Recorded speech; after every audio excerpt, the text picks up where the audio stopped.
Hello everyone, I welcome you all once again to this channel Prabhavi competition में सबका स्वागत है। एंड जैसा कि आप जानते हैं कि एक सीरीज स्टार्ट हुई है जिसमें घटना चक्र का प्रीव्यू यानी कि पूर्वालोकन हम लोग कवर कर रहे हैं इंग्लिश मीडियम में। तो चलिए स्टार्ट करते हैं। इंडियन हिस्ट्री का एक वीडियो बनाया है, इंडियन इकोनॉमी का एक वीडियो बनाया है, इंडियन पॉलिटियन गवर्नेंस का एक वीडियो अभी मैं आपको देने वाला हूँ। इस पर्टिकुलर चैप्टर 1 इसका देखते हैं। चैप्टर में देखेंगे, chapter 1 constitutional development of India है, इसको कंप्लीट कवर करेंगे। अच्छा खासा चैप्टर है ये, 1 सवा घंटे का टाइम लगेगा। चलिए स्टार्ट करते हैं। स्टार्ट करने से पहले बता दूं कि चैनल पे नए हैं तो जरूर ही सब्सक्राइब कीजिए, बेल आइकन को भी प्रेस कीजिए ताकि हमारे लेटेस्ट वीडियोस का नोटिफिकेशन आपको मिलता रहे। आप करते नहीं हैं और आपको नोटिफिकेशन मिलता नहीं है तो कई बार आपको पता भी नहीं चलता है। अगर आप करते हैं तो डेफिनेटली हमें भी काफ़ी मोटिवेशन मिलता है फर्दर आपके लिए अच्छे कंटेंट लाने का। चलिए स्टार्ट करते हैं। बातें हो गई बहुत, काम पे आ जाते हैं। कॉन्स्टिट्यूशनल डेवलपमेंट ऑफ इंडिया कहने का मतलब है कि अभी तो हम संविधान हम बनाए बैठे हैं, हमारा कॉन्स्टिट्यूशन है, लेकिन उससे पहले गवर्नेंस किस तरीके का होता था, क्योंकि हम आज़ाद नहीं रहे हैं शुरू से। ब्रिटिश गवर्नमेंट हम पे शासन की है, तो ब्रिटिश गवर्नमेंट ने शासन किया है तो कुछ तो एडमिनिस्ट्रेटिव मेथोडोलॉजी रखी होगी, कुछ तो एक्ट वगैरह बना के हम पे शासन किया होगा, तो डेफिनेटली किया है। तो कॉन्स्टिट्यूशनल डेवलपमेंट ऑफ इंडिया की बात करें तो इसमें दो फेजेस में इसको बांट दिया जाता है। प्री इंडिपेंडेंस अगर कहा जाए तो, पोस्ट इंडिपेंडेंस तो हमने अपना कॉन्स्टिट्यूशन बना ही लिया। तो प्री इंडिपेंडेंस जब हम गुलाम थे, अंग्रेज शासन करता था, तो उस समय एक पीरियड था 1773 से 1853, ये वाला पीरियड। ये वाले पीरियड में जो एक्ट्स पास हुए थे ये इसलिए अलग हो जाते हैं इस वाले एक्ट से क्योंकि उस समय ईस्ट इंडिया कंपनी का रूल हुआ करता था, जो कि एक कंपनी थी और वो इतनी बड़ी कंपनी थी कि वो शासन करती थी नॉट ओनली इंडिया, बहुत सारे देशों में इसका वर्चस्व था। तो ईस्ट इंडिया कंपनी के कुछ एक्ट रहे हैं, उसके बाद ईस्ट इंडिया कंपनी बिखर गई, मतलब हटा दिया गया उसको एक्ट को, क्योंकि 1857 में सिपोई म्यूटनी हो गया था, सिपोई विद्रोह हो गया था। तो ब्रिटिशर्स को लगा कि ईस्ट इंडिया कंपनी सही से हैंडल नहीं कर पाएगी अब, तो उन्होंने ब्रिटिश क्राउन ने भारत का जो है रूल अपने हाथों में ले लिया। तो ये भी एक पीरियड आता है 1858 से लेकर 1947 तक वाला। अब चलिए इनको डिटेल में अगर देखेंगे तो सबसे पहले हम देखते हैं acts those who were passed for the British India east India company rule, जो कि 1773 से 1853 में था। इसमें अच्छा एक चीज और बता दूं कि ये हालांकि ईस्ट इंडिया कंपनी शासन कर रही थी भारत में, लेकिन इनके लिए भी जो एक्ट बनाया जाता था वो ब्रिटिश पार्लियामेंट में ही बनता था। तो ये जैसे रेगुलेटिंग एक्ट जो आया था 1773 में, ये रेगुलेटिंग एक्ट किसके लिए था? ईस्ट इंडिया कंपनी के गवर्नेंस जो पकड़ रखा था उसके रेगुलेशन के लिए था भारत में, कि किस तरीके से अब जो है आप गवर्न करोगे भारत को। सो रेगुलेटिंग एक्ट आया 1773 में। This was designated the governor, this act designated the governor of Bengal, जो कि वारन हेस्टिंग था, to the governor general of Bengal. तो पूछा जाता है कि first governor general of Bengal कौन था, तो वारन हेस्टिंग आता है। And he subsumed the presidencies of Madras and Bengal under the Bengal control. कहने का मतलब है कि बंगाल के उस समय 3 प्रेसिडेंसी हुआ करती थी, बंगाल, मद्रास और बॉम्बे। तो बंगाल का जो प्रेसिडेंसी था उसको स्ट्रॉन्ग बनाया गया। स्ट्रॉन्ग बोला गया कि जो बंगाल का गवर्नर होगा वो गवर्नर जनरल ऑफ बंगाल कहलाएगा और वो उसके अधीन जो है ये दोनों हो जाएंगे, मद्रास का भी गवर्नर और बॉम्बे का भी गवर्नर, तो उसके अधीन आ जाएगा। ठीक है, तो governor general was provided with an executive council of 4 people, 4 member to assist him in military and non military decisions which would be taken by the majority of the council. Governor general could vote in case of tie। कहने का मतलब है कि एक तो governor general था ही, साथ में 4 मेंबर दे रखा था, तो जो भी मिलिट्री डिसीजन लेना था या फिर नॉन मिलिट्री डिसीजन लेना था वो वोटिंग पे होता था। अगर मान लो कि 4 में से 3 ने फेवर में दे दिया तो हो गया, अगर चार में से दो दो आ गया तो गवर्नर जनरल जो है कास्टिंग वोट देता था, ठीक है, डिसाइसिव वोट कह सकते हैं कि भाई जिसके फेवर में दे दिया, हाँ के फेवर में दे दिया तो हाँ, ना के फेवर में दे दिया तो ना। इसके अलावा एक सुप्रीम कोर्ट बनाया गया which had a chief justice and तीन इसमें अदर जजेस दिए गए। एक सुप्रीम कोर्ट बनाया गया जिसमें एक चीफ जस्टिस साहब दिए गए और उनके साथ तीन जजेस दिए गए। This was establish at Fort William in Calcutta in the year 1774 by this act. This act prohibited the servants of the company from engaging in private trade और accepting gifts and bribes from the Indians, ठीक है। British government strengthened the control over the company through the court of directors, governing body जिसको company का था, to report on its revenue, civil, military affairs in India, ठीक है। British government ने अपना control कैसे बढ़ाया, तो जो कोर्ट ऑफ डायरेक्टर थे उनको बोला कि भाई रिपोर्ट करोगे तुम कि कितना पैसा कमाए हो, सिविल और मिलिट्री अफेयर्स क्या रहा, तुमने क्या क्या किया वो बताओ सारा। ये खत्म हो जाता है आपका फर्स्ट जो था रेगुलेटिंग एक्ट 1773। इसके बाद था पीट्स इंडिया एक्ट 1784 में। पीट्स इंडिया एक्ट में डिस्टिंग्विश कर दिया गया जो कमर्शियल एंड पॉलिटिकल अफेयर था कंपनी का। कंपनी मतलब कहा जा रहा है तो यहाँ पे ईस्ट इंडिया कंपनी की बात हो रही है। तो दो फंक्शन प्ले करते थे ये लोग, एक तो कमर्शियल फंक्शन होता था, एक पॉलिटिकल फंक्शन होता था। पहले एक साथ कर देते थे ये लोग, तो बोला गया नहीं, दो जो है आप डिपार्टमेंट बना लो, कमर्शियल के लिए अलग और पॉलिटिकल अफेयर के लिए अलग, दोनों अलग अलग होगा। बोर्ड ऑफ कंट्रोल जो होगा वो क्रिएट किया गया, बोर्ड ऑफ कंट्रोल एक क्रिएट किया गया। पहले खाली कोर्ट ऑफ डायरेक्टर हुआ करता था, पिट्स इंडिया एक्ट में बोर्ड ऑफ कंट्रोल बना दिया गया। बोला गया कि आप जो है, जो जितने भी मेंबर हैं वो पॉलिटिकल मैटर्स को देखेंगे। Court of board of control जो होगा वो पॉलिटिकल मैटर को देखेगा और कोर्ट ऑफ डायरेक्टर्स जो होंगे वो कॉमर्शियल अफेयर देखेंगे, क्योंकि कंपनी थी, कॉमर्स पे काम करती थी, यहाँ से ट्रेड करती थी भारत से। तो बोला गया इसको कि भाई कोर्ट ऑफ डायरेक्टर को कि तुम लोग जो है कमर्शियल अफेयर देखो, बोर्ड ऑफ कंट्रोल जो होगा पॉलिटिकल मैटर को देखेगा। Board of control was comprised of 6 people, ठीक है। बोर्ड ऑफ कंट्रोल में कितने लोग थे? 6 लोग थे। फिर आता है पिट्स इंडिया एक्ट के बाद एक आता है act of 1786। This provided that Governor General could overrule his council in matter of importance affecting the safety, peace or interest of empire in India. Very important.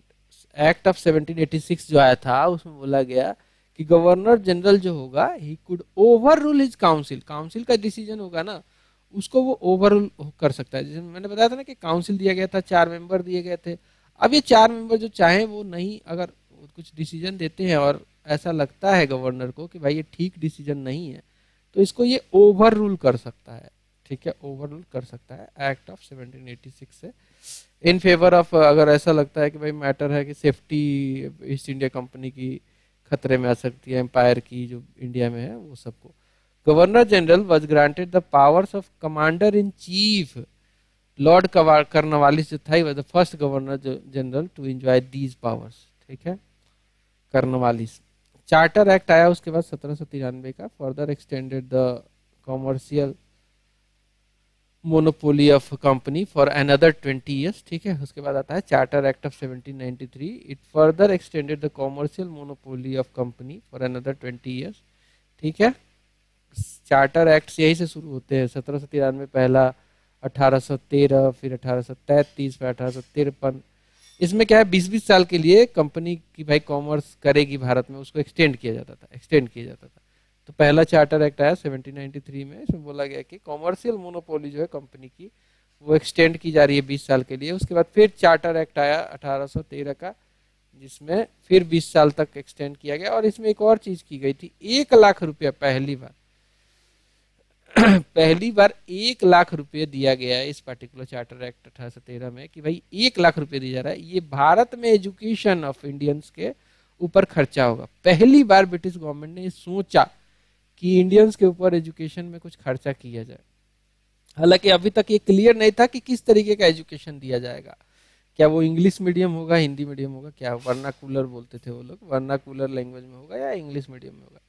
It ended the companies monopoly. अच्छा, यहाँ पे एक और चीज बहुत important हुई कि जो ट्रेड की मोनोपोली थी, एक्सेप्ट ठीक है, एक्सेप्ट कि भाई टी का जो ट्रेड था चाइना के साथ वो कंटिन्यू था, लेकिन बाकी जो ट्रेड की मोनोपोली थी कि खाली और खाली ईस्ट इंडिया कंपनी ही भारत में ट्रेड करेगी और कोई कंपनी ब्रिटेन की आके नहीं करेगी ट्रेड, वो खत्म किया गया। अब अलाउ कर दिया गया कि बाकी दूसरी भी कंपनियां आए भारत में ट्रेड करें, लेकिन ईस्ट इंडिया कंपनी को ये पावर अभी दे दिया गया था कि अभी भी आप चाइना के साथ जो टी का ट्रेड होता है वो कंटिन्यू करो, उसमें आप ही आप हो, बाकी में हम ला रहे हैं दूसरों को। तो ये हुआ था 1813 में। ठीक है, आगे बढ़ेंगे। चार्टर एक्ट 1833 की बात करें तो अगेन यहाँ पे एक चीज हुई कि भाई जो पहले जो चाइना के साथ जो टी वाला ट्रेड था वो कंटिन्यू किया गया था ईस्ट इंडिया कंपनी को, वो भी खत्म कर दिया गया, बिल्कुल ट्रेड मोनोपोली को खत्म कर दिया गया। और भी बहुत सारी चीजें हुई थी। यहाँ पे सेंट्रलाइजेशन शुरू हुआ था। जो गवर्नर जनरल ऑफ बंगाल था उसको गवर्नर जनरल ऑफ इंडिया बोलने लग गए अब। ठीक है, जो गवर्नर जनरल ऑफ बंगाल था उसको गवर्नर जनरल ऑफ इंडिया बोलने लग गए। सेंट्रलाइजेशन शुरू हुआ और पीक पे गया यहाँ पे। And vested in him all civil and military powers. देख लो, गवर्नर जनरल ऑफ इंडिया में British empire, British Indian empire को लेकर सारी की सारी मिलिट्री और पावर जो है, सिविल पावर, वो झोंक दी गई, उसी को दे दी गई। लॉर्ड विलियम बेंटिक पहला गवर्नर जनरल बना था। ये अच्छा व्यक्ति था, इसने भारत के लिए काफी रिफॉर्म किए थे। ठग का सप्रेशन किया था, सती प्रथा को खत्म किया था, राजा राम मोहन राय का बहुत अच्छा दोस्त था, बहुत सारे रिफॉर्म किए थे इसने। इसने ये भी कहा था कि जो भी 1 लाख रुपए जो मिलता है ना 1813 के एक्ट के में, वो सारा का सारा पैसा इंग्लिश एजुकेशन में जाएगा भारत पे। ठीक है, so it ended the activities of East India company as a commercial body. बिल्कुल खत्म कर दिया, कॉमर्शियल बॉडी रहेगी नहीं है, which become purely administrative body. Commercial body खत्म ही कर दिया गया। इलीगल मेंबर, फोर्थ मेंबर जो है शामिल किया गया था एग्जीक्यूटिव काउंसिल गवर्नर जनरल में। और मैकाले जो था, लॉर्ड मैकाले, जिसने पूरा आईपीसी वगैरह जो लिखा था, मैकाले का ही कोड अभी तक चल रहा था। ठीक है, this was he was the first legal member. Macaulay minutes आपने पढ़ा होगा। खैर, मैकाले ने ये भी कहा था कि मतलब जो भारत में एजुकेशन है ना वो बिल्कुल बेकार है। इसने ये तक बोल दिया था कि अगर मैं ब्रिटेन का एक सेल्फ अपना किताबों से भर के ले आऊं तो इंडियन जितनी भी किताबें उसके आगे रद्दी हैं, ये बोल दिया था इसने, सोच सकते हो आप। फिर आता है charter act of 1853। It separated for the first time the legislative and executive functions of governor general council. ठीक है, चार्टर एक्ट 1853 आता है। ये चार्टर एक्ट में आखिरी एक्ट होता है। ठीक है, चार्टर एक्ट आता है 1853 में। It separated for the first time the legislative and executive functions. दोनों को अलग अलग कर दिया, लेजिस्लेटिव को अलग किया, एक्सिक्यूटिव को अलग किया। देख लो, यही से जो है इंडियन सेंट्रल लेजिस्लेटिव काउंसिल का जन्म होता है।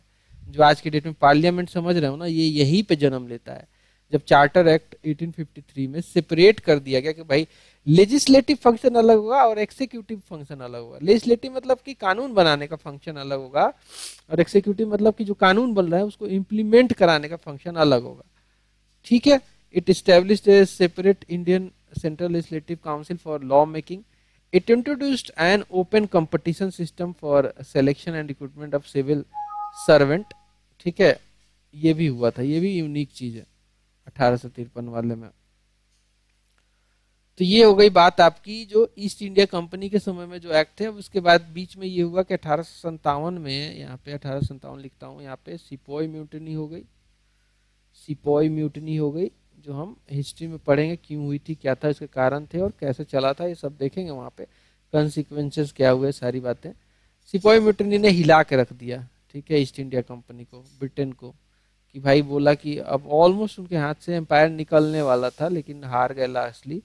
खैर, सिपोई हार गए थे। उसके बाद बोला गया कि नहीं, अब ईस्ट इंडिया कंपनी के हाथों में पावर देना ठीक नहीं है, अब हम अब खुद ही शासन करेंगे। तो जो है इसको अपने ब्रिटिश क्राउन ने इंडिया को अपने डायरेक्ट कंट्रोल में ले लिया कि हम ही गवर्न करेंगे। So the British crown decided to assume sovereignty over India from the East India company by government of India act 1858। Government of India act आया 1858 में, उसमें बोला गया कि अब कंपनी रूल नहीं करेगी, अब हम रूल करेंगे। The name of the post of governor general को रीनेम करके वायसराय ऑफ इंडिया किया गया। इसके अलावा एक सेक्रेटरी ऑफ स्टेट का प्रोविजन दिया गया, जिनको एक काउंसिल भी दिया गया 15 मेंबर का। ठीक है, यहाँ पे वही बात लिखा गया है, तो दो लोग मिलकर शासन करने लगे, वायसराय और secretary of state for India या ऑफ इंडिया, 15 मेंबर के साथ। सो वायसराय जो था he become the direct representative of British crown, क्योंकि अब ब्रिटिश क्राउन ने ले ही लिया था भारत का शासन अपने अधीन। लॉर्ड कैनिंग जो था वो पहला वायसराय बना भारत का, और board of control and court of director जो था they came to be an end. ठीक है, board of control and court of director दोनों खत्म हो गए, क्योंकि अब तो वायसराय आ गया था, और उसके इनके जगह पे board of control court of director जब सेक्रेटरी ऑफ स्टेट आ गया था, India was created. He was assisted by 15 member council. He received the powers so long he enjoyed by the court of director and board of control. सारे power इसको दे दिए गए, किसको? Secretary of state को, जो पहले कोर्ट ऑफ डायरेक्टर और board of control को जो पावर था। So the Council of India was to be advised in nature. In most cases, the initiatives and final decision remained with the Secretary of State for India. मतलब कि जो भी Secretary of State for India था, वही जो बोलता था वही होता था। अच्छा, इसके बाद आया इंडियन काउंसिल एक्ट 1861। इस समय ये देखा गया कि भाई 1857 का विद्रोह हुआ था, उस समय ब्रिटिशर्स को पता नहीं लगा था कि भारतीय सोच क्या रहे हैं, तो इन्होंने कहा कि भारतीय रिप्रेजेंटेटिव होने चाहिए एडमिनिस्ट्रेशन में, ताकि वो बता सके कि भारत की जनता सोच क्या रही है, सिपाही सोच क्या रहे हैं, तो ओपिनियन लेने के लिए। तो इंडियन काउंसिल एक्ट में this initiated the participation of Indian representatives in law making process. ठीक है, और क्यों कारण मैं बता ही दिया। The act restored the legislative powers of making the and amending laws to the provinces of Madras and Bombay, thus initiating the process of decentralization। इसमें बोला गया कि जो पहले लॉ मेकिंग पावर छीन लिया गया था बॉम्बे और मद्रास से, उसको वापस दिया जा रहा है, वो अपना लॉ बना सकते हैं। The act empowered the viceroy to issue ordinances. देखो यहाँ पे ऑर्डिनेंसेस इशू कर सकता था viceroy in case of emergency which were not to remain in force for more than 6 months। Indian council act जो था it increase the number of non official members both in central and provincial legislative assembly. ठीक है, तो ये भी हुआ, but maintain the official majority in them. ठीक है, नॉन ऑफिशियल मेंबर इंट्रोड्यूस किया गया, उनका नंबर भी बढ़ाया गया, लेकिन ऑफिशियल मेजोरिटी जहां से लॉ पास होगा वो इंटैक्ट रखा गया, वो ब्रिटिशर्स ही थे वहां पे। The Indian members were granted the right to ask question and discuss the budget. Budget पे डिस्कशन कर सकते थे, क्वेश्चन पूछ सकते थे, और बनारस के राजा इसमें 3 लोग चुन के आए थे भारत के, पटियाला के राजा, बनारस के राजा और एक और थे, 3 लोग इसमें काउंसिल में। बट ये ऐसे ही थे, नाम के थे, अभी रिप्रेजेंटेशन रियल टर्म में नहीं शुरू हुआ था भारतीयों का, ये तो बस नाम के लिए जोड़े गए थे। ठीक है, दिखावा था ये। This act introduce the principle of election, though the word election was very carefully avoided in it. Next आता है Indian council act 1909। Council act में जो है 1891 भी था, खैर यहाँ पे सीधा 1902 दे दिया गया है, 1909 दे दिया गया है, 1891 वाला हटा दिया है शायद इसमें, खैर 92 वाला। चलो इंडियन काउंसिल एक्ट 1909 की चर्चा कर लेते हैं। It is also named as the Morley Minto reform, क्योंकि मॉर्ले जो था ये secretary of state for India था, और मिंटो जो था उस समय वायसराय था। ठीक है, तो इन्हीं के नाम पे रिफॉर्म का नाम दे दिया गया इस एक्ट को, इंडियन काउंसिल एक्ट 1909 को। And it provided for the first time for the association of Indians with the executive council of viceroy and governors. Very important, पहली बार इंडियंस को एग्जीक्यूटिव काउंसिल में, लेजिस्लेटिव में तो जोड़ लिया गया था, नॉन ऑफिशियली सही झुटमुट का ऐसा जोड़ा गया था, बट एग्जीक्यूटिव काउंसिल में पहली बार इंडियन को जोड़ा गया 1909 में। और सत्येंद्र प्रसाद सिन्हा जो थे, बिहारी आदमी, he became the first Indian to join viceroy executive council. बहुत पढ़े लिखे ये इंसान थे, Satyendra Prasad Sinha. He was appointed as a law member. क्या बने ये? लॉ मेंबर बने। The function and size of legislatures both at centre and in the provinces was enlarged. ठीक है, the functions and size of legislatures both at centre and in provinces was enlarged. The members of council were given the right of discussion and asking supplementary questions. ठीक है, members को और power दिया गया भाई कि भाई आप डिस्कस कर सकते हो सप्लीमेंट्री क्वेश्चन, बट फिर भी उतना पावर नहीं मिला जितना मिलना चाहिए था। सप्लीमेंट्री क्वेश्चन पूछ सकते हो, क्रिटिसाइज कर सकते थे, सब कुछ कर सकते थे, और किया भी लोगों ने, लेकिन उतना जितना पावर मिलना चाहिए रियल टर्म में पावर है अभी भी इंडियंस को नहीं मिला था। अच्छा, सबसे बड़ी बात इसमें क्या हुई कि मुस्लिम्स के लिए सेपरेट इलेक्टोरेट लाया गया, कि भाई मुस्लिम जो लीडर चुने जाएंगे मुस्लिम डोमिनेटेड एरिया में, उनके लिए वोटिंग सिर्फ मुस्लिम करेंगे और खड़े वहां पे सिर्फ मुस्लिम होंगे। तो इसको बोलते हैं सेपरेट इलेक्टोरेट। पहली बार कॉम्युनलिज्म को भारत में जन्म दिया गया, इसीलिए लॉर्ड मिंटो को जो है, जो कि वायसराय थे उस समय, इन्हीं का आइडिया था ये, इनको फादर ऑफ कॉम्युनल इलेक्टोरेट कहा गया था। अगला जो एक्ट आता है वो गवर्नमेंट ऑफ इंडिया एक्ट 1919 आता है।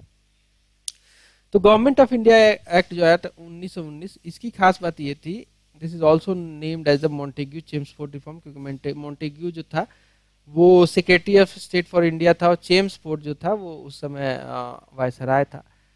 So this act for the first time adopted direct election system. पहले लिमिटेड तो हमने देखा था 1861 में, लेकिन डायरेक्ट इलेक्शन सिस्टम जो है ये एक्ट में डाला गया था, जिसे हम कहते हैं Montagu Chelmsford reform. Principle of communal representation दिया गया, वाज एक्सटेंड किया गया था।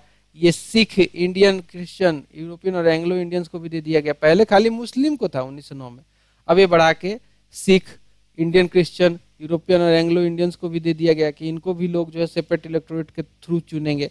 जब सेपरेट इलेक्टोरेट बोला जा रहा है तो मतलब सिख को सिख चुनेगा, इंडियन क्रिश्चियन को इंडियन क्रिश्चियन चुनेगा वोट करके।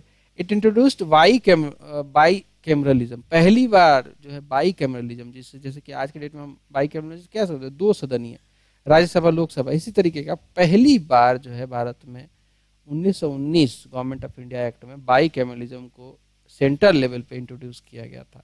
It separated various subjects as central and provincial subject also. साथ में जो सब्जेक्ट्स थे, कि भाई होता है ना कि फेडरलिज्म में क्या जानते हो आप, फेडरलिज्म में होता है कि भाई सेंट्रल गवर्नमेंट के पास कुछ लिस्ट होगा, उसमें कुछ सब्जेक्ट होंगे, उस पर वो कानून बनाएगा। स्टेट गवर्नमेंट के पास कुछ लिस्ट होगा, उसमें जो सब्जेक्ट हैं उसमें स्टेट गवर्नमेंट लॉ बनाएगी।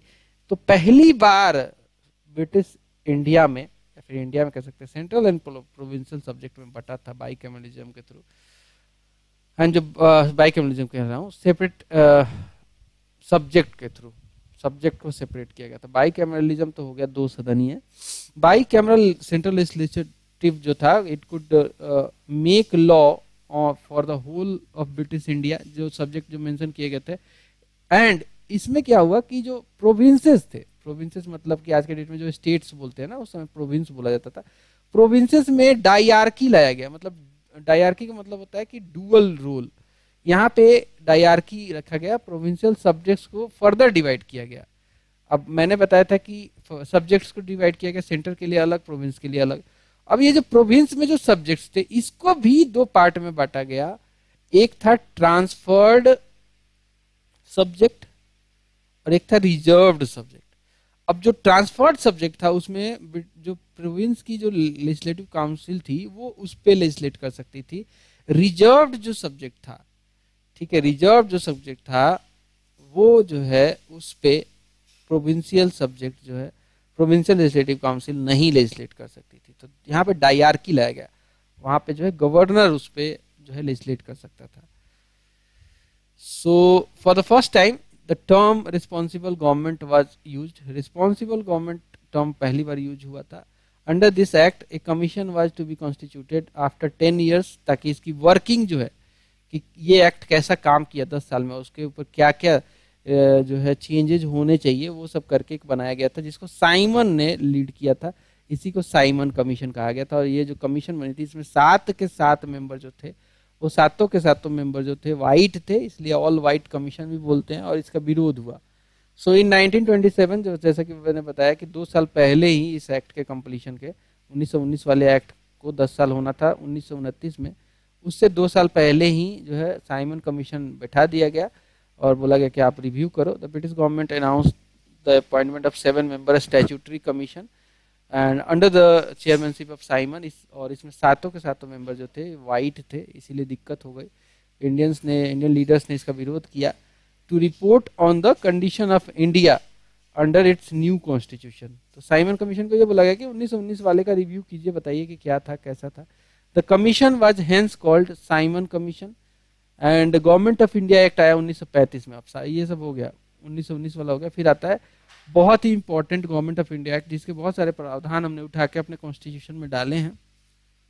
It provided for the establishment of an all India federation, जो कि कभी बना ही नहीं, क्योंकि इसमें बोला गया था कि ऑल इंडिया फेडरेशन में प्रोविंसेस और प्रिंसली स्टेट यूनिट के तौर पे होंगे और सेंटर तो होगा ही। इसमें प्रिंसली स्टेट ने मना कर दिया, बोला हम नहीं ज्वाइन करते। So it introduced dyarchy at centre, अब जो है प्रोविंस का डायआर्की खत्म करके सेंटर में लाया गया। And abolish the same in provinces, वही बात मैं कह रहा हूँ कि प्रोविंस का जो सिस्टम था डायआर्की का उसको खत्म करके सेंटर में लगाया गया। सेंटर वाले सब्जेक्ट को दो भागों में बांटा गया था। It provided for the establishment of reserve bank of India, तो ये पूछा जाता है कि रिजर्व बैंक ऑफ इंडिया कब एस्टेब्लिश हुई थी और कौन से एक्ट के प्रावधानों के तहत हुई थी। तो रिजर्व बैंक ऑफ इंडिया को क्यों एस्टेब्लिश किया गया था? बिकॉज जो है इसको बोला गया था कि आप कंट्रोल करोगे currency and credit of the country, ठीक है, currency and credit of the country को कंट्रोल करोगे। प्रिंसिपल ऑफ कॉम्युनल रिप्रेजेंटेशन लाया गया था इसमें। This was further extended by providing the separate electorate for scheduled caste, जिसके लिए अड़ गए थे वुमेन और लेबर, जिसके लिए 1932 में जो कॉम्युनल अवार्ड आया था रैमन मैग्सेसे ने ये दिया था, और इसे Gandhi ji fast unto death कर दिए थे। फिर जो है गांधी और अंबेडकर के बीच में एक एग्रीमेंट साइन हुआ, बोला गया कि भाई नहीं, सेपरेट इलेक्टोरेट इस डाउन ट्रोडन के लिए नहीं रहेगा, जो है शेड्यूल कास्ट के लिए नहीं रहेगा, इसकी जगह पे रिजर्व सीट देंगे। बट फिर भी इसमें लाया गया था प्रावधान। A federal court was set up in 1937, federal court was set up in 1937 through this act. This act separated Burma, very important, Burma from British India and establishment of two new provinces, Sindh and Oriya, दो नए province बनाए गए थे। It introduced bicameralism in 6 out of 11 provinces. Yeah, very important. It introduced bicameralism in 6 out of 11 provinces. India independence act आता है आखिरी act. जब भारत को आज़ादी मिल गई तो India independence act British government ने पास कर दिया, बोला कि इंडिया आज़ाद हो गया है। It declared India to be independent and sovereign state, बोला गया कि भाई भारत आज़ाद है, सोवरेन है, अब जो चाहे वो कर सकता है। इसी में बोला गया कि 15 अगस्त को भारत आजाद हो गया। It abolish the office of viceroy, बिल्कुल, क्योंकि खत्म ही हो गया था। गवर्नर जनरल का एक बोला गया कि अपॉइंट कर लो। भारत और पाकिस्तान दो भागों में बट गया था, तो दोनों डोमिनियन थे, दोनों डोमिनियन के लिए अलग अलग गवर्नर जनरल की व्यवस्था की गई थी। Drop the title of imperial of India, क्योंकि अब बात ही खत्म हो गई थी, भारत आजाद था। जो रॉयल टाइटल्स थे वो सब खत्म कर दिए गए थे। तो ये हो गई आपकी ये पूरी कहानी। अब आते हैं इसके क्वेश्चंस पे, ठीक है। हमने पूरी राम कहानी सुन ली, अब क्वेश्चन 100 क्वेश्चन है लगभग। इन 100 के 100 क्वेश्चन को आप देखोगे अपने पेपर में जरूर, तो बहुत इंपॉर्टेंट है, इसको देखते हैं। Which act of British parliament abolish the East India company monopoly over trade, तो मैंने बताया था कि 1813 में जो है ये लाया गया था। बोला गया था एक्सेप्ट चाइना के साथ टी का जो ट्रेड था, उसके अलावा जो भी ट्रेड की मोनोपोली है, मतलब ब्रिटिश ईस्ट इंडिया कंपनी जो थी वो भारत में एक ही कंपनी थी जो भारत में ट्रेड करती थी। बोला गया कि तुम्हारी ये मोनोपोली खत्म हो, अब भारत में ब्रिटेन की कोई दूसरी कंपनी भी ट्रेड कर पाएगी एक्सेप्ट टी। टी वाला जो था 1833 में खत्म किया गया था। सेकेंड नंबर क्वेश्चन देखते हैं, कहता है कि by which of the following act legislative council of India received the power to discuss the budget, तो इसका सही आंसर होगा B, Indian council act of 1892, जो कि हमें इसमें पढ़ने को मिला ही नहीं था। इसके बारे में बता देता हूँ। इस समय जो फिरोज शाह मेहता काफ़ी जायंट पर्सनालिटी थे, वो एक कह सकते कि मॉडरेट लीडर थे, और ये डिमांड करते थे कि भाई हमें लेजिस्लेटिव पावर जोड़ा जाए, हमें जो है इंडियंस को लॉ मेकिंग में लाया जाए, ये डिमांड करते थे। तो इंडियन काउंसिल एक्ट में बोला गया कि ठीक है आप लोग बजट को डिस्कस कर सकते हैं, बट सप्लीमेंट्री क्वेश्चन नहीं पूछना। बहुत सारी बातें इसमें रिस्ट्रिक्टिव थी। खैर, तो यहाँ पे देखिए थोड़ा सा इसके बारे में बताता हूँ। The Indian council act 1892 increase the functioning of the legislative councils. The councils were given the powers of discussing the budget and addressing questions to the executive. Question पूछ सकते थे बट सप्लीमेंट्री क्वेश्चन नहीं पूछ सकते थे। समझ में आई बात?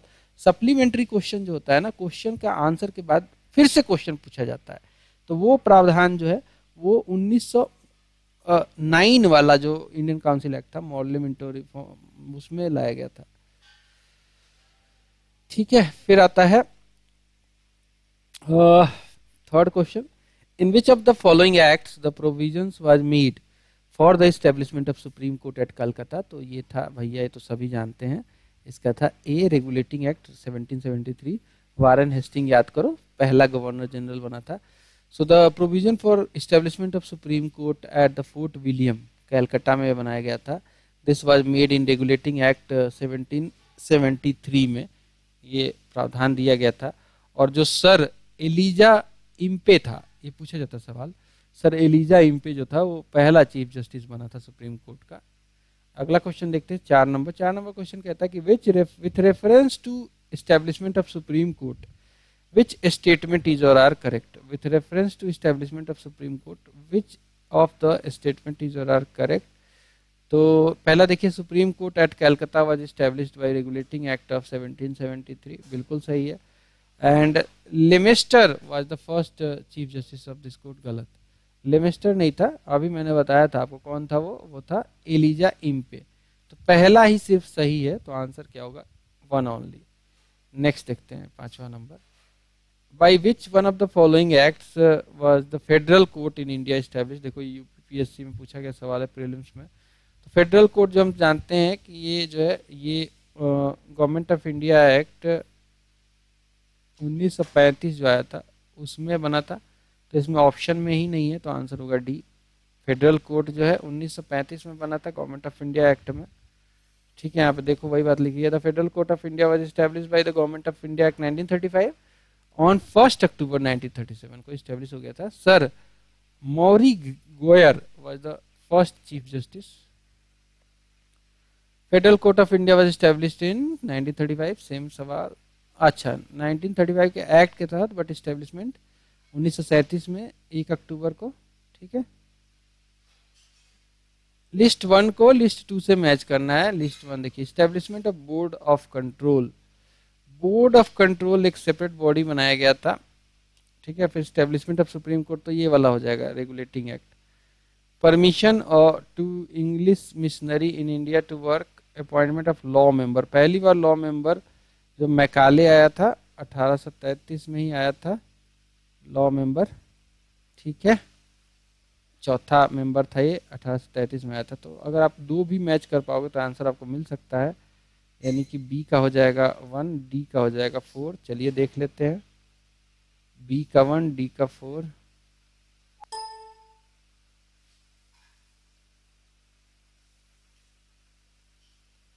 बी का 1, डी का 4 एक ही जगह है बी में. ठीक है, तो सही मैच क्या मिला, ए का 2, बी का 1, सी का 3 और डी का 4. यहाँ पे आंसर में मिला लीजिए. रेगुलेटिंग एक्ट में establishment of supreme court, Pitt's India act 1734 में, पहली 84 में पहली बार बोर्ड ऑफ कंट्रोल, ताकि जो है पॉलिटिकल अफेयर को देख सके, और कॉमर्शियल के लिए कोर्ट ऑफ डायरेक्टर था ही. चार्टर एक्ट 1813 का, इसमें परमिशन दिया गया पहली बार इंग्लिश मिशनरी को आके भारत में काम करे. और 1833 में appointment of law member in the, जो कि मैकाले था, गवर्नर जनरल काउंसिल में. 8वां क्वेश्चन देखते हैं. 8वां क्वेश्चन कहता है कि in the context of Indian history the principle of dyarchy refers to what. Dyarchy का मतलब होता है डुअल गवर्नमेंट. तो having 2 sets of rulers, 1 in London और नहीं. Division of central legislative into 2 houses, नहीं, ये तो बाइकैमरल हो जाएगा. Introduction of double government, example central and state government. Division of subjects delegated to provinces into 2 categories. तो यहाँ पे हो जाएगा डी इसका आंसर. ठीक है, सब्जेक्ट्स को 2 कैटेगरी में बांटना प्रोविंस में, डायरकी भारत में लाया गया था 1919 में. ठीक है, so dyarchy has been derived from the Greek word diarch, इसका मतलब होता है double rule. In the context of Indian history the principle of dyarchy refers to the division of legislative subjects into central and provincial category. The provincial subjects were further divided into reserved and transferred, जो कि 1919 वाले act में देखा था. इसी को तो dyarchy कहते हैं. कंपैरेटिवली इंपॉर्टेंट सब्जेक्ट जो था वो रिजर्व सब्जेक्ट में रखा जाता था, जैसे कि सब पुलिस का मैटर हो गया, जेल, जस्टिस, फाइनेंस, इरिगेशन वगैरह. This was administered by governor and his executive council without being responsible to legislative council. Subject of lesser importance transferred जो सब्जेक्ट थे वो education, agriculture, local self government, ये जो था ये दे दिया गया था to be administered by governor with the aid of minister responsible to the legislative council. 9th question देखेंगे. नाइन्थ क्वेश्चन कहता है कि under which of the following acts dyarchy was introduced at central level. Central level पूछा है, province level पे पूछता तो 1919 answer होता, सेंट्रल लेवल पूछे तो 1935 आंसर होगा। ठीक है, government of India act 1935 answer होगा सी। ठीक है, अब इसके अगर सेलिएंट फीचर देखोगे 1935 के एक्ट का, तो डायआर्की जो है इंट्रोड्यूस किया गया था सेंट्रल लेवल पे इंस्टीड ऑफ प्रोविंसेस, प्रोविंसेस वाले को खत्म कर दिया गया था 1919 में जो था। The government of India act जो 1935 था, it propose to set up all India federation, जो कि आया ही नहीं, प्रिंसली स्टेट ने ज्वाइन ही नहीं था। उसमें बोला गया था कि provinces and British India provinces जो प्रिंसली स्टेट है वो यूनिट के तौर पे होंगे, तो प्रिंसली स्टेट ने मना कर दिया, तो ये आया ही नहीं। The supremacy of British parliament remained intact under the government of India act 1935। Burma को जो था, Burma was separated from India with effect from April 1937. The Government of India Act 1935 जो था, it abolished the Council of Secretary of State for India, which was created in 1858. Fourth जो है इसमें six जो है, the Federal Court of India was established on 1st October 1937. Sir Morris GoAir जो था वो फर्स्ट चीफ जस्टिस था। And central federal bank जो था, it was established under this act, which was later known as the RBI। ठीक है, 10वां number सवाल देखेंगे, which of the following acts set up diarchy system at the central level। तो अभी हमने discuss किया था government of India act 1935। The act of 1909 was associated with, इसमें पहली बार जो है सेपरेट इलेक्टोरेट फॉर मुस्लिम्स लाया गया था, और इसमें जो है मिंटो को बोला गया फादर ऑफ इंडियन कम्युनलिज्म, इसी की वजह से सेपरेट इलेक्टोरेट आया था। 12 नंबर सवाल देखते हैं, which of the following is are principle features of the government of India act 1919। Government of India act 1919 का प्रिंसिपल फीचर पूछ रहा है, तो पहला देखते हैं the introduction of dyarchy in the executive government of provinces, बिल्कुल सही है, ये तो था ही principle feature. The introduction of separate communal electorate for Muslim, नहीं है, 1919 में लाया गया था पार्लियामेंट्री फॉर्म में। Devolution of legislative authority by centre to provinces, तो 1 और 3 सही है। ठीक है, 1 और 3 सही है, दूसरा नहीं सही है, आंसर होगा सी इसका आंसर होगा। 13 नंबर देखेंगे, 13 नंबर सवाल कहता है कि consider the following statements. Statement number 1 कहता है कि मॉन्टेग्यू चेम्सफोर्ड रिफॉर्म जो है वो 1919 वाला, it recommended granting voting rights to all women above age of 21, नहीं, गलत है भाई, लिमिटेड लोगों को दिया गया था, सभी वुमेन को नहीं दिया गया था। The government of India act 1935 give women reserve seats in legislature, तो कौन सा सही है, दोनों में से ओनली दूसरा सही है। वुमेन के लिए रिजर्व सीट किया गया था, वो किया गया था 1935 में ओनली। ठीक है, तो ओनली 2 सही है। So in 1918 when Britain granted limited suffrage to women property holders, वैसी महिला को दिया गया जो जिनके पास प्रॉपर्टी था, तो सबको नहीं दिया गया था। The law did not apply to the British citizens in the other part of empire despite the all India women deputation led by Sarojini Naidu to Edwin Samuel Montagu, जो कि मॉन्टेग्यू जो थे वो वायसराय था, सॉरी सेक्रेटरी ऑफ स्टेट था उस समय। India women's demands were ignored in the Montagu Chelmsford reform of 1919 में इग्नोर किया गया था। Though they were granted not granted voting rights nor the right to stand in elections, तो 1919 में किया ही नहीं गया था, 1935 में ये संभव हो पाया था, देख सकते हैं यहाँ पे। Statement 2 is correct. The Government of India Act 1935 extended the principle of communal representation by providing separate electorate for depressed classes, scheduled class caste बोलते हैं, women and laborers के लिए। 14 नंबर सवाल देखेंगे। 14 नंबर सवाल कहता है कि with reference to Indian civil services, which of the following statement is or are correct? The Government of India Act 1919 provided for separate examination for Indian civil services which was to be held in India. दूसरा कहता है कि in the Indian civil services in 1944 the percentage of Indians was more than the compared to European. तो दोनों बातें सही है, दोनों बातें सही है, आंसर होगा C, that both statements is correct. Following the Lord Macaulay report of a select committee of a British Parliament, the concept of merit-based civil services in India was introduced in 1854. For this purpose, Civil Services Commission was set up in London and competitive examination started in 1885. Government of India Act 1919 provided for separate examination for the Indian civil services, which was to be held in India. First time Allahabad में, बाद में दिल्ली में exam होना शुरू हुआ. In 1941 in Indian civil service the percentage of Indians was more as compare to the Europeans. Which of the following acts introduce the principle of constitutional autocracy. Which of the following acts introduce the principle of constitutional autocracy. ठीक है, तो government Indian council act 1909, Indian government of India act 1919, government of India act 1935 या 1947, कौन सा सही होगा? Answer होगा इसका C, that is the government of India act 1935. The principle of constitutional autocracy, this was introduced by the government of India act 1935. This act vested the executive authority of provinces in the governors and of the center in the governor general on behalf of crown. तो इसको constitutional autocracy कहा गया है. The Indian legislature was made by cameral for the first time by, तो पहली बार ये किया गया था गवर्नमेंट ऑफ इंडिया एक्ट 1919 में, बाई कैमरल किया गया था, दो सदनीय. So government of India act जो है 1919, this made Indian legislature bicameral for the first time. It was to consist of upper house named as Council of State and lower house then named as the Legislative Council. Council of State was composed of 60 members, 60 members थे, of whom maximum 20 members could be official in accordance with the Section 18 of the Government of India Act 1919.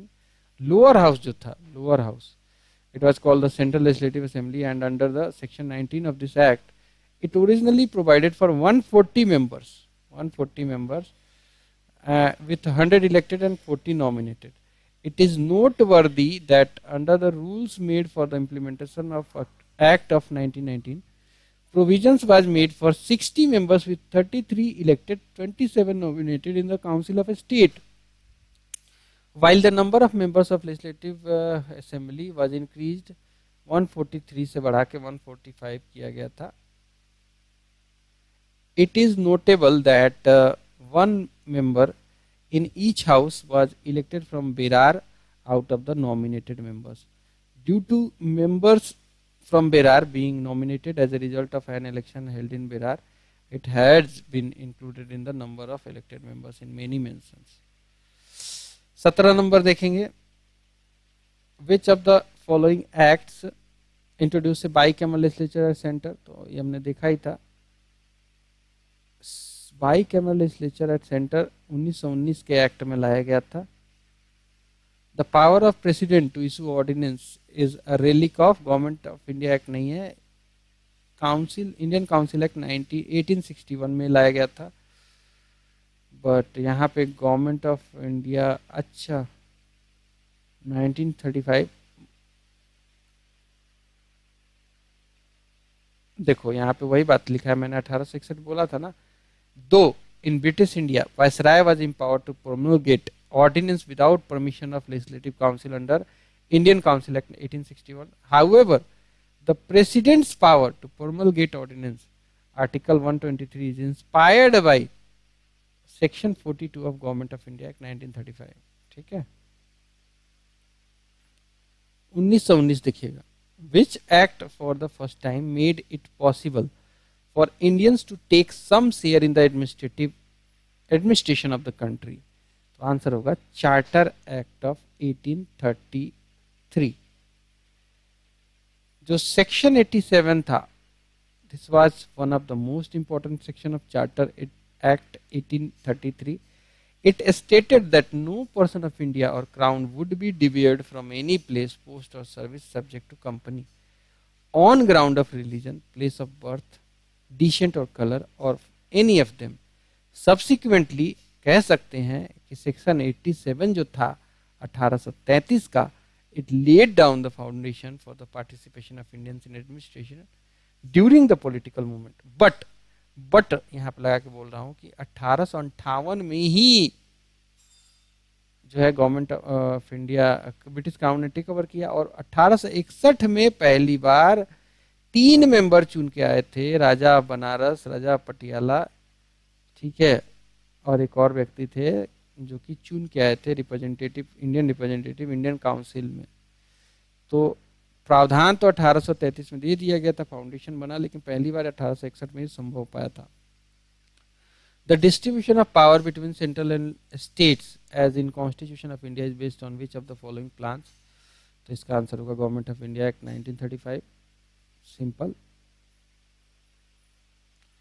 So the separation of power, this was made by Government of India Act 1935, okay, and it provided the legislative powers between central and provincial legislatures and replaced diarchy in provinces with the diarchy at center. The act also envisaged establishment of Federation of India made up of the both British and India and some of the princely states. However, this part was never implemented because princely state ने इसको join ही नहीं किया था।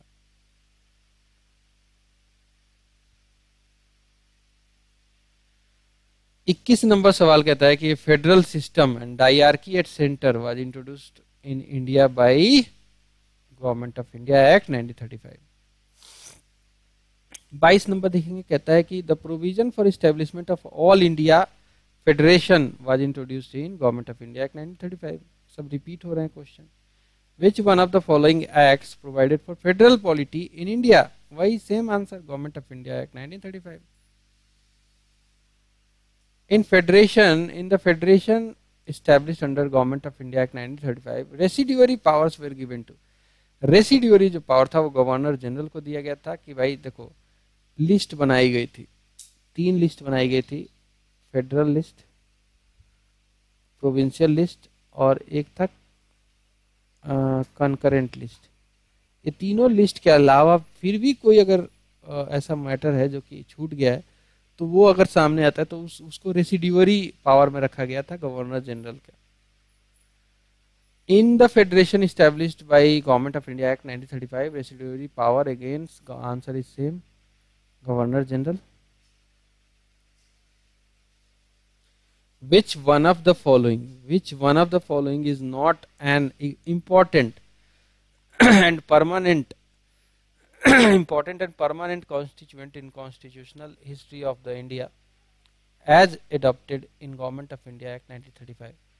Which one of the following is not an important and permanent constituent in constitutional history of India as adopted in Government of India Act 1935? तो answer होगा ए, written constitution for country। बाकी सब था, ये नहीं था। Elected representative responsible to legislature, ये था प्रावधान। Envisaging a scheme of federation, ये भी था प्रावधान। Nomination of official member to legislature, ये भी था प्रावधान। जो नहीं था मैंने आपको बता दिया। 27 नंबर सवाल देखेंगे, one among the following was not a salient feature of government of India act 1935। Answer होगा residuary subjects were allocated to provincial legislature. Residuary subject reserve रखे गए थे गवर्नर जनरल के लिए, ना कि प्रोविंशियल लेजिस्लेचर के लिए। तो आंसर होगा बी इसका। बाकी सब सही है। The act provided for all India federation, जिसमें बोला गया कि ब्रिटिश प्रोविंसेस और प्रिंसली स्टेट मिलके यूनिट बन के ऑल इंडिया फेडरेशन बनेगा, लेकिन ये संभव नहीं हो पाएगा बिकॉज प्रिंसली स्टेट ने इसको कभी ज्वाइन ही नहीं किया। It marked the beginning of provincial autonomy, ये बिल्कुल सही है, क्योंकि डायरकी खत्म कर दी गई थी, उनके लिए सब्जेक्ट ला दिया गया था, डायरकी खत्म किया गया था, ये भी सही है। तो 20 का सही आंसर है। Why is the government of India act 1935 important? It is main source of constitution of India, बिल्कुल सही है। ऑलमोस्ट कह सकते हैं कि 90% जो प्रावधान थे गवर्नमेंट ऑफ इंडिया एक्ट 1935 के, उसको उठा के गवर्नमेंट ऑफ इंडिया ने इंडियन कॉन्स्टिट्यूशन बनाने में यूज किया है, और वो इंडियन कॉन्स्टिट्यूशन के पार्ट हैं। ठीक है, चाहे पार्लियामेंट्री सिस्टम हो गया, चाहे बाकी सब चीज़ें। सो government of India act 1935, it is an important source of constitution of India. Many provisions of Indian constitution like federal government, diarchy at the center, distribution of power between center and states, establishment of federal court, ये सब यही से लिया गया है. Which one of the following acts led to separation of Burma from India? तो answer होगा सी, government of India act 1935. इसको हमने डिस्कस किया हुआ है already. In how many provinces was the Congress ministry formed in election of 1937? जो कि government of India act 1935 के प्रावधानों के तहत किया गया था. तो कांग्रेस ने जो है टोटल कितने प्रोविंसेस में सरकार बनाया था? तो इसका सही आंसर होगा 8 प्रोविंसेस आउट ऑफ 11, जो कि ऑप्शन में ही नहीं है. खैर, so the provincial election were held in India in 1936-1937 as mandated by Government of India Act 1935. The elections were held in 11 provinces: Madras, Bihar, Central Province, Odisha, United Province, Bombay Presidency, Assam, North West Frontier Province, Bengal, Punjab, Sindh वगैरह. The Congress ministry was formed in 8 provinces out of 11. ठीक है, तो option में नहीं है. 9 दे रखा है, 11 दे रखा है, 6 दे रखा है. The proposal for framing the constitution of India by an elected constitutional constituent assembly was made by, ये बोलते हैं इसको क्रिप्स मिशन में बोला गया था, बट कैबिनेट मिशन में फाइनली जो है उसके प्रावधानों के तहत ये संभव हो पाया था, क्योंकि प्रपोजल ये क्रिप्स वाला तो फेल हो गया था, हालांकि लाया गया था इसमें. The objective of Ilbert bill controversy हो गई थी भैया. बोला गया था कि भाई इसमें ऑब्जेक्टिव ये था कि जो इंडियन जजेज होंगे वो यूरोपियन को ट्राई कर सकते हैं. तो इसको जो है ना सभी ब्रिटिशर्स ने इसको काफ़ी जो है गलत सेंस में लिया और बोला कि भाई अब इंडियंस हमें ट्राई करेंगे. ठीक है, so to bring Indians and Europeans at equal status as far as the penal jurisdiction of court was concern. तो ये तो बिल्कुल सही है, तो आंसर ए होगा. तो जो ये एल्बर्ट बिल कंट्रोवर्सी हुई थी, this was introduced in 1883 for British India by viceroy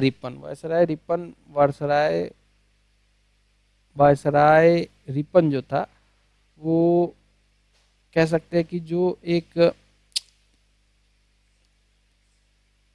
अच्छा कह सकते हैं कि ये वायसराय था, वो proposed an amendment to existing law in country at the time to allow Indians judges and magistrates the jurisdiction to try British offenders in criminal cases at the district level, something which was not allowed at that time. 33rd number question देखेंगे. As per cabinet mission plan in constituent assembly to decide allocated member seat in each provinces, one representative was in ratio to which population? तो एक representative रखा गया था 10 lakh population के लिए. Cabinet mission plan 1946 में आया था, इसमें बोला गया कि कॉन्स्टिट्यूएंट असेंबली बनेगी और इसके जो मेंबर्स होंगे वो मेंबर्स जो होंगे एक बंदा जो होगा 10 लाख पॉपुलेशन पे होगा. So the cabinet mission arrived in India in 1946. The mission proposed a plan for formation of constituent assembly, of course, to frame constitution for Indian Union. The representative of provinces were based on the population, roughly one representative over 10 lakh population. तो 34th number question देखते हैं. Who among the following persons was not a member of the cabinet mission? Cabinet mission में 3 member थे. Patrick Lawrence थे, AB. Alexander भी थे और Stafford Cripps भी थे. तो जो नहीं था, जो हमारा आंसर होगा वो होगा विलियम वुड. आंसर होगा A, William Wood. Indian constituent assembly was established under, अभी देखा था हमने, कैबिनेट मिशन 1946. कैबिनेट मिशन इसलिए बोला गया है ना कि तीनों जो बंदे थे, ए.बी. अलेक्जेंडर, स्टैफोर्ड क्रिप्स, ये सभी जो बंदे थे ये कैबिनेट के मेंबर थे उस समय, ब्रिटिश कैबिनेट के. In the interim government of formed in 1946, the vice president of executive council was, vice president जो थे इंटरिम गवर्नमेंट में एग्जीक्यूटिव काउंसिल के, वो जवाहरलाल नेहरू बने थे. सो 24 अगस्त 1946 को इंटरिम गवर्नमेंट जो है अनाउंस हुई थी on a condition that the interim government would take charge latest by 2nd September 1946. Viceroy was president of the Executive Council, while Jawaharlal Nehru was designated as the vice president of Executive Council. Who of the following was not the member of interim national government formed in August 1946? Answer होगा doctor Sarvepalli Radhakrishnan, बाकी सभी थे। Assertion और reason वाला सवाल है, assertion देख लेते हैं। एसर्शन कहता है कि according to Wavell plan the number of Hindu and Muslim members in the executive council was to be equal.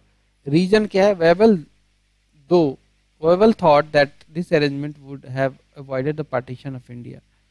दोनों बातें सही हैं, एसर्शन और रीजन दोनों सही है। नहीं, ए सही है, आर फॉल्स है। आर फॉल्स इसलिए है because in October 1943 lord Wavell जो था उस समय का जो वायसराय था, who had succeeded lord Linlithgow as viceroy, made an attempt to resolve the deadlock in India. He went to England for consultation in March 1945. There he thoroughly discussed with the British government about Indian administration and made some proposals. In June 1945, his proposals were made public by the name of Wavell Plan. He proposed restructuring of Governor General's Executive Council, which would have balanced the representation of main communities, including equal proportion for Muslims and Hindus. All the portfolios except defense were to be held by Indian members, including foreign department.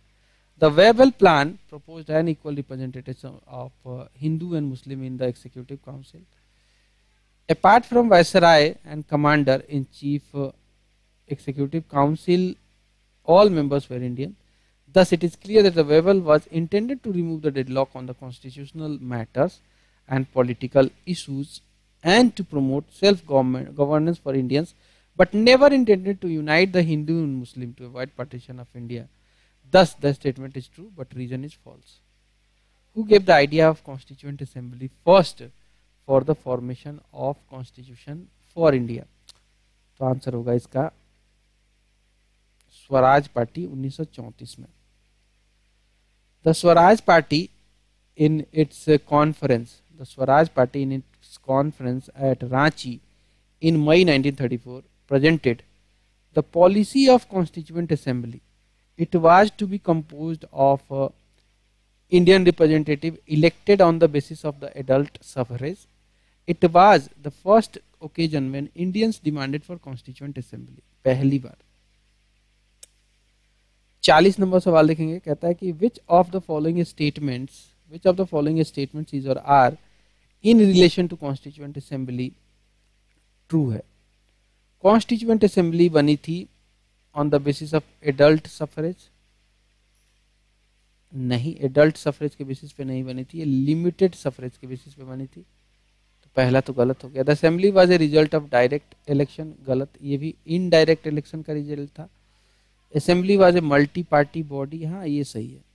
Assembly worked through the various committee, ये भी सही है. तो 3 और 4 तो 100% सही है. तो 3 और 4 जहाँ पे नहीं है वो अलग गलत हो जाएगा. तो आंसर हमारा 3 और 4 ही है, क्योंकि 1 और 2 तो गलत है. ठीक है.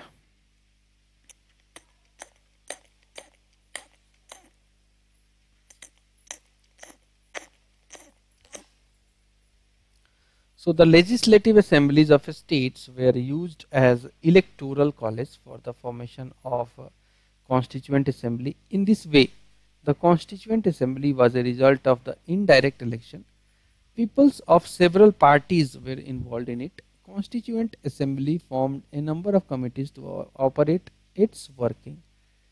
Which of the following statements are correct regarding Indian Constituent Assembly?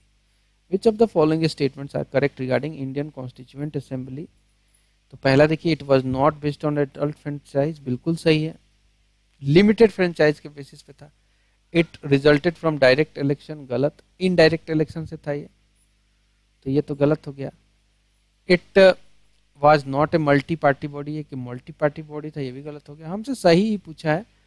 It work through the several committee, तो ए और डी सही है बिल्कुल, ठीक है, आंसर होगा ए।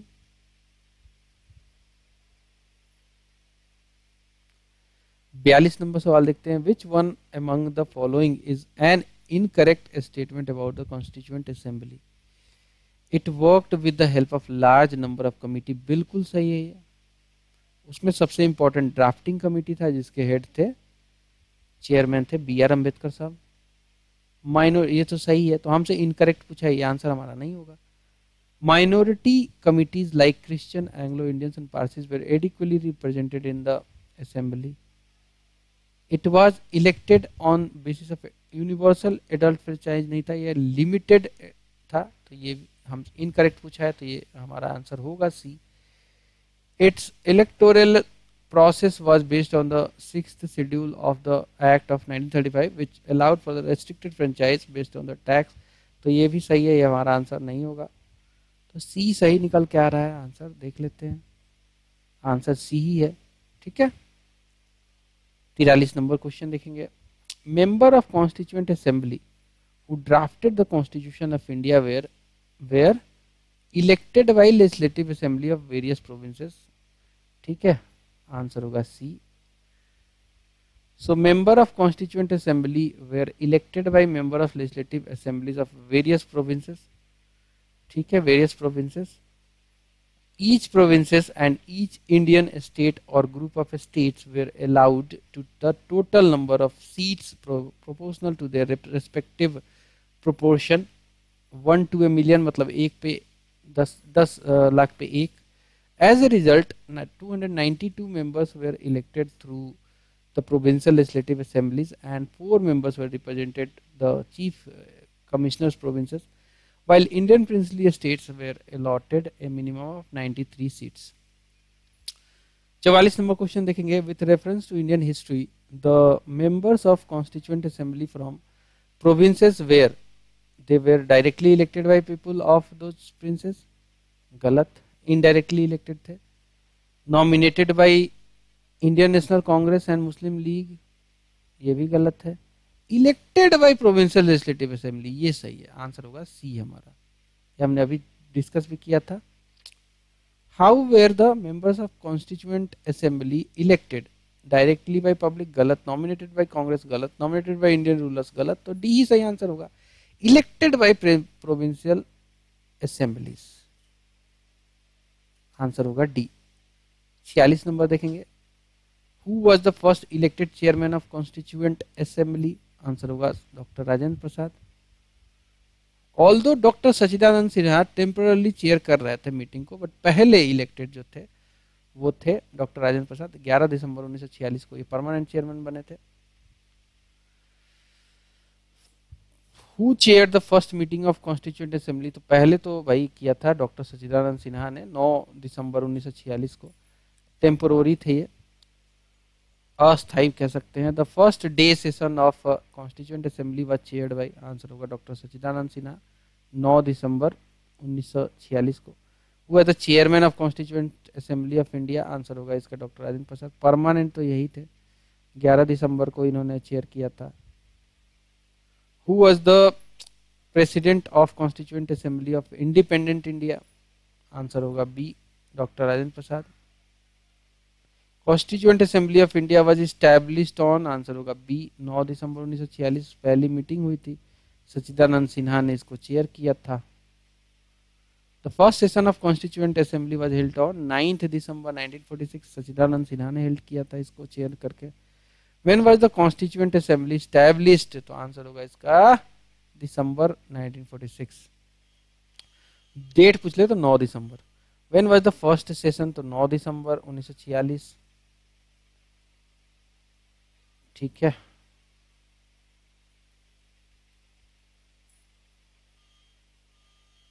अगला सवाल देख लेते हैं, When did the Indian Constituent Assembly meet for the first time, answer होगा सी, 9 दिसंबर 1946। The resolution for giving a constitution to India was adopted by constituent assembly, ये डेट जो है, ये डेट जो है 22 जनवरी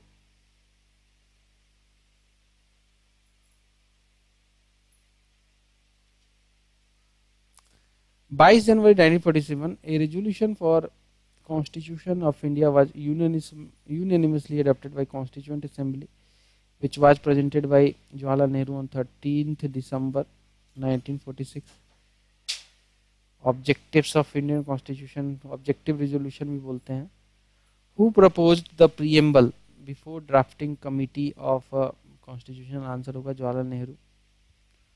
The proceedings of Constituent Assembly started with the objective resolution presented by Jawaharlal Nehru on 13th December 1946. The objective resolution was unanimously passed on 22nd January 1946. Later, this objective resolution became the foundation of preamble of the Constitution. Who of the following presented the objective resolution? Answer होगा 13 दिसंबर को जवाहरलाल नेहरू ने 1946 में. In relation to formation of Constitution of India, which of the following sentences is or are correct? तो resolution of objective resolution जिसे कहते हैं, Nehru affected making of constitution, बिल्कुल इसमें बोला गया था कि क्या क्या होना चाहिए और उसी के बेसिस पे बना संविधान. Preamble fulfils various important objectives aims, बिल्कुल सही है बात. People of India ordered directed the constitution, बिल्कुल. Head of the state is elected by people directly, indirectly होगा, नॉट डायरेक्टली. तो चौथा गलत है, बाकी सब सही है, क्योंकि प्रेसिडेंट हमारे इनडायरेक्टली ही तो इलेक्ट किए जाते हैं, हेड ऑफ स्टेट वही तो होते हैं. तो 1 2 3 सही है, 4 सही नहीं है. How many sessions of Indian constituent assembly were conducted for formulation of Indian constitution? तो टोटल सेशन की संख्या थी 12 सेशन. इसको 2 साल 11 महीने 18 दिन लग गया बनाने में ड्राफ्टिंग कमेटी के द्वारा. During this period, there were total 11 sessions covering 165 days. One more session was held on 24th January, तो total 12 हो गए. How much time the constituent? 2 साल 11 महीने 18 दिन टाइम पूछे तो लिस्ट 1 को लिस्ट 2 से मैच करना है. First vice president of constituent assembly, originally the only Congress member of drafting committee, member of constituent assembly representing Rajasthan princely state. तो इसका तो chairman of union constitution committee. तो देखो डी तो क्लियर है कि इसका जवाहरलाल नेहरू होगा. Chairman of union constitution committee तो क्लियर हो गया. Member of constituent assembly representing Rajasthan state, first vice president of constituent assembly, originally the only Congress member of drafting committee. तो डी का तो 2 होगा ही होगा. डी का 2 कहाँ कहाँ है देख लेते हैं, उससे आपको क्लियरली पता चल जाएगा.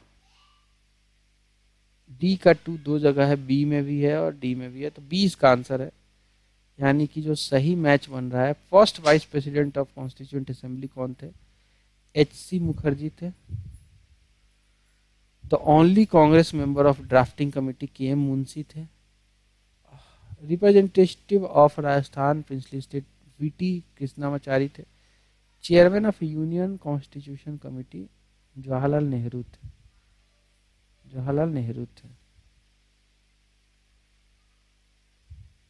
Who among the following was the chairman of Union Constitution Committee of Constituent Assembly?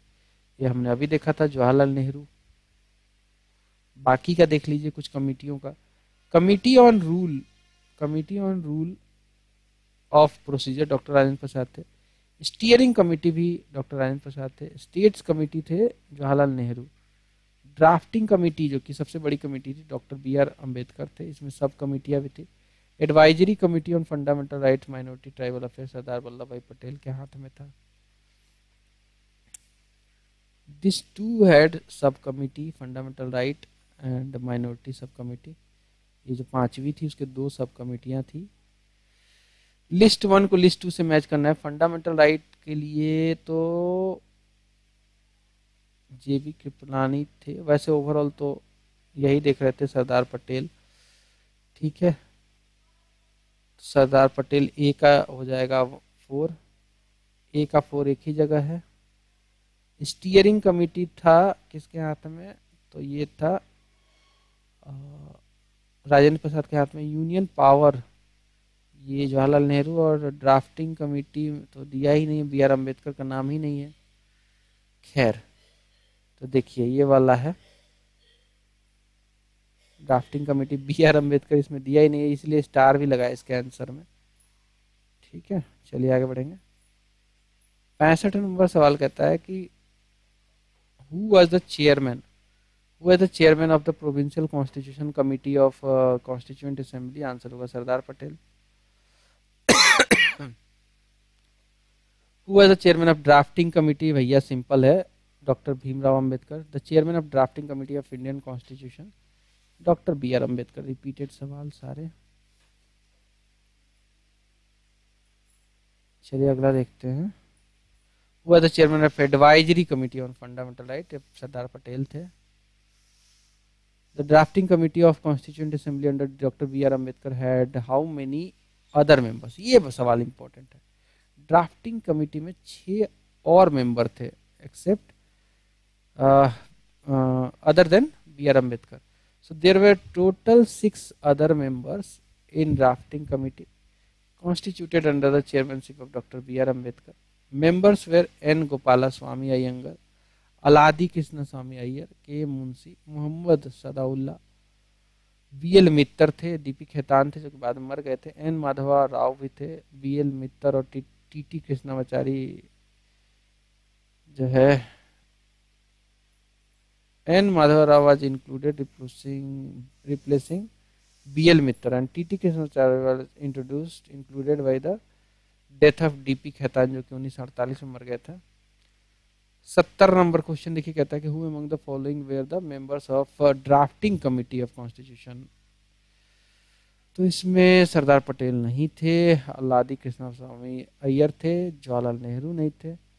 तो 1 और 3 इसका आंसर होना चाहिए मेरे ख्याल से। आंसर है सी, बिल्कुल सही है। 71 नंबर क्वेश्चन देखिए, who among the following was not the member of drafting committee of constitution. तो जवाहरलाल नेहरू नहीं थे यार, जवाहरलाल नेहरू थोड़ी थे। मोहम्मद सादुल्ला थे, के मुंशी थे, ए के अय्यर थे। ड्राफ्टिंग कमेटी 6 मेंबर की कमेटी थी जिसको हेड कर रहे थे doctor B R Ambedkar. The Constituent Assembly set up drafting committee under the chairmanship of Dr. Bhimrao Ambedkar on 29th December 1947. Very important question. ये सवाल पूछा जाता है बार बार।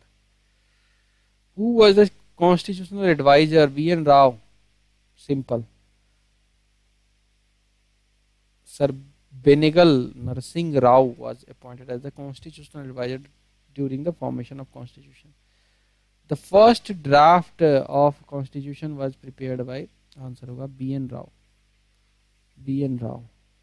The first draft of constitution was prepared by constitutional advisor B.N. Rao, which was put before drafting committee for opinion, discussion and changes in it. Original draft proposed by Mr. Rao included 243 articles and 13 schedules. When did the Constituent Assembly adopt the national flag? National flag को adopt किया गया था 22 जुलाई 1947 को। 22 जुलाई 1947 को adopt कर लिया था constituent assembly ने नेशनल फ्लैग को। Who was the chairman of the national flag committee? Answer होगा B, doctor Rajendra Prasad. So there were 2 flag committees mentioned in the Indian history. Number 1, the flag committee constituted on 2nd April 1931, Karachi से sir under the chairmanship of Sardar Patel. But independent India में ad hoc committee जो बनाई गई थी national flag के लिए 23 जून 1947 को, उस समय भारत आज़ाद नहीं हुआ था हालांकि होने वाला था, उस चेयरमैन वाज डॉक्टर राजेंद्र प्रसाद। तो क्वेश्चन के हिसाब से जो है आंसर दिया गया है इसमें।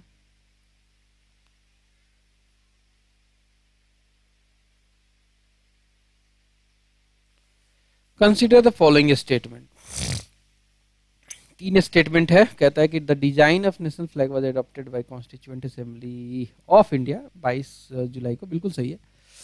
The wheel in national flag has 24 spoke not 21, तो दूसरा तो गलत हो गया। The ratio of width of national flag to the length, तो ये भी गलत है, 4:3 होगा, ये भी गलत है, आंसर होगा 1 ओनली, 1 ओनली, एक ही सही है इसमें। अच्छा 2:3 है ना कि 3:4, ये 2:3 है ना कि 3:4। When was the third reading of Indian Constituent Assembly started? Third reading जो है दोस्तों ये 17 नवंबर को हुआ था, ऑप्शन में तो है ही नहीं, तो स्टार लगा हुआ है। The constitution of India was completed on, 26 नवंबर 1949 को बन के तैयार हो गया था, यही प्रियम्बल में डेट भी लिखा हुआ है। The preamble of constitution states, we the people of India enact, adopt and give to ourselves this constitution on 26th November 1949, यही डेट मेंशन किया गया है। This is the date is considered as the date of adoption, completion and passing of constitution. On the same day the provision relating to citizenship, interim parliament, emergency, these all provisions came in force. Rest of the provisions जो है 26 जनवरी 1950 को आए थे। 26 जनवरी 1950 is considered as the enforcement date, adoption तो पहले ही हो गया था। Indian constitution was adopted by constituent assembly on 26 November 1949, same question ये भी। इन फोर्स अगर पूछे तो आंसर होगा 26 जनवरी 1950, एडॉप्शन पूछे 26 नवंबर 1949, इन फोर्स पूछे, इनटू फोर्स कब लाया गया 26 जनवरी 1950। Mention the correct date of last meeting of the constituent assembly of India, last meeting हुई थी 24 जनवरी 1950 को, आंसर होगा सी इसका। ठीक है, आखिरी मीटिंग हुई थी जो 12वां सेशन था 24 जनवरी 1950 को। संविधान 2 साल 11 महीने 18 दिन में बना था। 84 नंबर क्वेश्चन देखेंगे, कहता है कि जनवरी 26 was selected as the date for inauguration of the constitution because of what? Because of its historical importance, that is the Congress had absorbed it as the Independence Day in 1930। पूर्ण Swaraj declaration किया गया था 1929 में। Indian constitution was adopted by constituent assembly, simple है, 26 नवंबर 1949 को। Constitution was adopted by, same question, 26 November 1949। The constitution of India was enacted on 26 November 1945 by constituent assembly. The constitution of India was adopted and enacted on 26 November 1949, same question. Constitution day of India celebrated on 26 November, ये सवाल बहुत important है। 26 नवंबर को constitution दिवस मनाया जाता है, ठीक है। B R Ambedkar was elected to the constituent assembly from Bombay presidency, middle India होगा क्या, आंसर देख लेते हैं, बॉम्बे प्रेसिडेंसी, ठीक है। In the preliminary election held in 1946, Dr. B.R. Ambedkar was elected from the eastern part of undivided Bengal. Later on this region become part of Pakistan, and then Ambedkar was elected as a member of Constituent Assembly from Pune seat of Bombay Presidency, which was vacant after resignation of M.R. Jaikar. Since Dr. B.R. Ambedkar was elected from East Bengal, not West Bengal, so option B is correct answer. Year of birth and death of Dr. Rajendra B.R. Ambedkar, answer होगा 1891, 1956. Which year was Jana Gana Mana adopted as the national anthem of India? Answer होगा C, 1950, 24 जनवरी 1950 को. The state emblem was adopted by Government of India 26 जनवरी 1950 को. State emblem क्या है हमारा? Ashoka pillar है, सारनाथ वाराणसी से हमने इसको लिया है। 94 नंबर सवाल देखेंगे। The discussion in the third round table conference eventually led to passing of government of India act 1935, बिल्कुल सही है। The government of India act 1935 provided for the establishment of all India federation to be based on the unit of union of provinces and princely state, बिल्कुल सही है। दोनों प्रावधान दिया गया था इसमें, दोनों सही है। आंसर होगा C, both 1 and 2 are correct. Statement reason देखते हैं। The constitution of India provides for all necessities of country, बिल्कुल सही है। इट इज नोन और कॉल्ड एज एडॉप्टेड कॉन्स्टिट्यूशन, क्योंकि इसको कॉन्स्टिट्यूएंट असेंबली ने एडॉप्ट किया था। तो ए और आर दोनों सही है, बट आर कोई करेक्ट एक्सप्लेनेशन नहीं है ए का, दोनों अलग अलग चीज है। 96 देखिए। Deferment of adult franchise for 15 years was advocated in Constituent Assembly by Maulana Azad Sahab. So at the time of discussion on adult franchise, Maulana Azad in Constituent Assembly pleaded for deferment of adult franchise for 15 years. But Dr. Rajendra Prasad, Jawaharlal Nehru supported for its adoption strongly. बोला नहीं, इसको adult franchise को जो है अभी लाओ, तो उसी समय लाया गया। मौलाना आजाद तो चाहते थे कि 15 साल बाद लाया जाए। 97 देखिए। Consider the following statements and choose the correct answer by using codes. Assertion कहता है India is a democratic country, बिल्कुल सही है। India has constitution of its own. Constitution होना कोई गारंटी हालांकि तो नहीं है कि जो है वो डेमोक्रेटिक कंट्री ही होगी। कॉन्स्टिट्यूशन तो बहुत सारे ऐसे देश का है जो कि डेमोक्रेटिक नहीं है। तो दोनों सही है बातें, बट आर जो है करेक्ट एक्सप्लेनेशन नहीं है ए का, तो आंसर होगा बी। ठीक है, यही बात यहाँ पे लिखा भी है। India is a democratic country in which important decisions of government are taken by elected representative, सही बात है, of the people. India has a written constitution also. However, United Kingdom being a democratic country does not have a written constitution. On contrary, non-democratic countries do have some form of constitution to maneuver the functioning of government. Who amongst the following advised that Indian National Congress should be disbanded as a political party after independence? ये none other than Mahatma Gandhi ने कहा था, but Congress कहाँ रुकने वाली थी, आज भी जिंदा है। Who was the president of Indian national Congress at the time of partition of India? Answer होगा जेबी कृपलानी, जो कि प्रेसिडेंट थे उस समय इंडियन नेशनल कांग्रेस के। आज़ादी के समय पूछे, पार्टीशन के समय पूछे, दोनों का सेम ही होगा। In their nationalist reaction the founding fathers of Indian constitution tended to minimize the importance of minority interest and emotions. This view is credited to Ivor Jennings. Constituent Assembly was Congress and Congress was India. Who said this?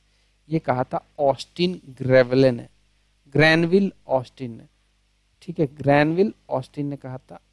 Who said India is a quasi federal state? K C Wheare ने कहा, था ये। Who in the beginning presented the idea of Indian Constituent Assembly in pre-independence days? तो answer होगा M.N.. Roy, बहुत बड़े ये communist नेता थे। So the idea of Constituent Assembly was put forward for the first time by M.N. Roy in 1934. The first formal demand की बात करें तो इस स्वराज पार्टी ने ही किया था रांची में मई 1934 में। It is an agreement by free will to be terminated by free will. The above statement of Pandit Nehru refers to which of the following? India's association with Commonwealth of Nation, बिल्कुल सही है कि भाई कोई जोर जबरदस्ती नहीं होगा, ये जो है हम अपने फ्री विल से ज्वाइन करेंगे तो करेंगे, ठीक है। कॉमनवेल्थ के मेंबरशिप की बात करें तो how many womens member were there in Indian constituent assembly? Answer होगा 15। इनका नाम देख लो, अम्मू स्वामीनाथन, एन्नी मासाकरिनी, सरोजनी नायडू, दक्षयानी वेलायुधन, जी दुर्गाबाई देशमुख, हंसा मेहता, कमला चौधरी, लीला रॉय, मालती चौधरी, राजकुमारी अमृत कौर, रेणुका रे, पूर्णिमा Banerjee, Begum Aizaz Rasul, Sucheta Kripalani, Vijaya Lakshmi Pandit. Who speaks of India's self reliance social system, the rural system in India in tiny republic is a tiny republic, ये कहा था Charles Metcalfe ने।